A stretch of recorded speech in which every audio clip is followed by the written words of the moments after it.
ગઈ કાલે ગોધરામાં 58 લોકોને રેલવેના ડબ્બામાં એક સાથે નરાધમોએ કૂટી બાળ્યા.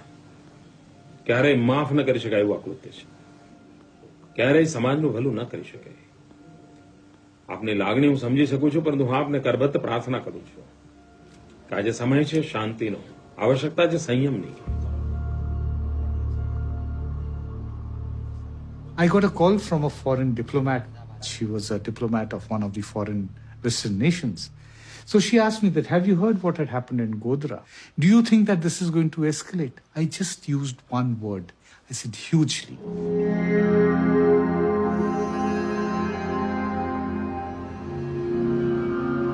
My producer started to get information that something was happening nearby in Ahmedabad. It was clear from our arrival that something was very, very wrong. As we were driving in, we were seeing plumes of thick black smoke ahead of us in the centre of town. There were no emergency services there, there were no police. My memories then are going into the centre of Ahmedabad. There's a quite well-known square. There's a big area, there's an arch, and it was mostly on fire.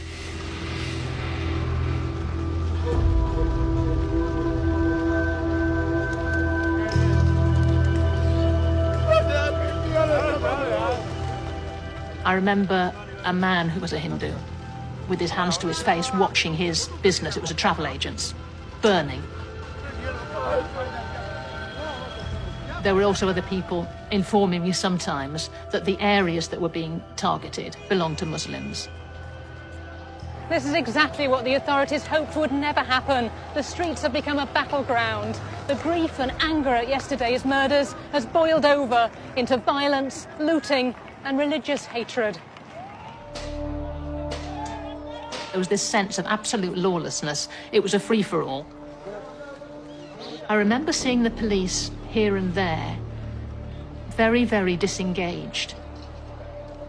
I didn't see anybody, from what I remember, trying to stop the setting fire to things and the looting.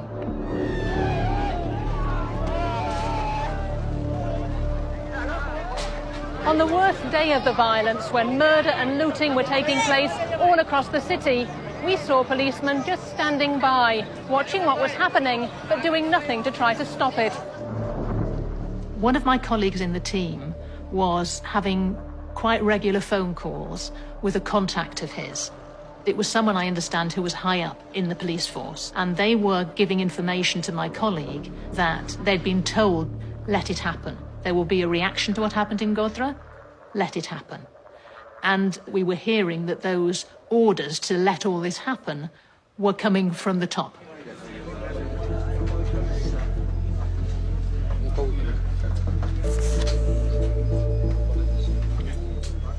कल शाम के बाद काफी मात्रा में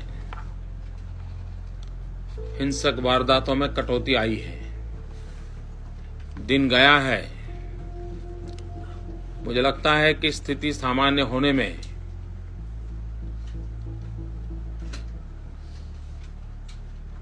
तेजी आएगी. Did Mr. Modi do enough to stop the violence? I think that that's something he has to answer for, depending on how you look at it. He oversaw mass violence or was not able to stop it. Questions remained over Mr. Modi's head for a long time, and they remain over him now. Did the police under your command do enough to stop the riots? Not only enough, but excellent work they have done. Excellent work. Excellent work they have done. Within 72 hours, we were able to control such a violence. More than 500 people dead, most of them innocent civilians, and you're calling this excellent work? I'm not happy what happened, but what we have done, I'm happy. Everyone we've spoken to have said that the police did absolutely nothing. This is absolutely false propaganda. This is not the truth. As questions grew around Mr. Modi's actions, attention turned to his past.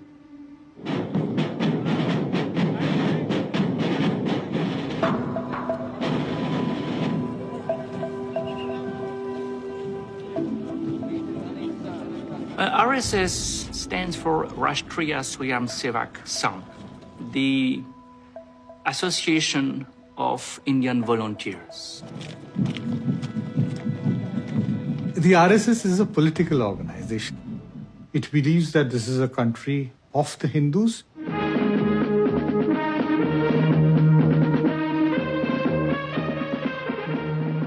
The RSS was formed in 1925 to unite Hindu society and spread Hindu culture, but the Boy Scout image is deceptive.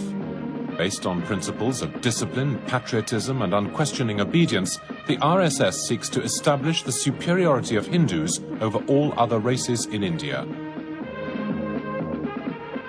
RSS took shape in the 1920s, when in Europe we saw a movement that will result in fascism in Italy, Nazism in Germany. They liked the idea of the supremacy of the race theory which was created by the European fascists, and also the idea of creating a common enemy. For the RSS, the enemy were the Muslims. Today, RSS is not anti-Muslim but definitely pro-Hindu, and they believe in the glorious past of this country, and they believe in the idea of national reconstruction. The very core cultural values of this country, now they are being called Hindu value system. People can have any way of worship, but if they believe in that value system, they are very much part of India.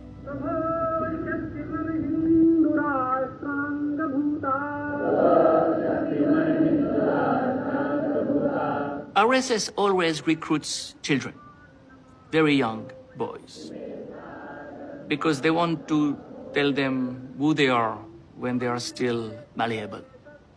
To reshape the psyche of the youth is very important. So Narendra Modi joined when he was very young. After school, he would participate in the activities of the young wing of the RSS. That is how he got attracted.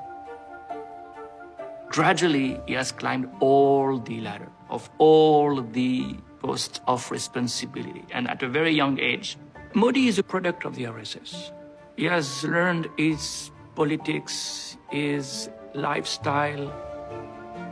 He made a mark for himself, and so he was deputed to the Bharatiya Janata Party, or the BJP, which is the political affiliated organization of the RSS.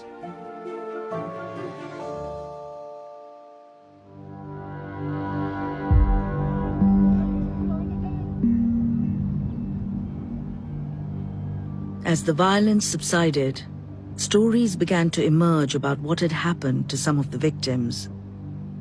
In this largely Muslim neighborhood, more than 100 people had sought shelter in a house to escape a Hindu mob. Imtiaz Pathan and his family were among them. मारो काटो boom बहुत ज्यादा crowd बहुत आवाजें थी ने भी थोड़ा उनको पथराव किया 2 नंबर मकान था 3 नंबर 4 नंबर वो लोग जलाने लग गए थे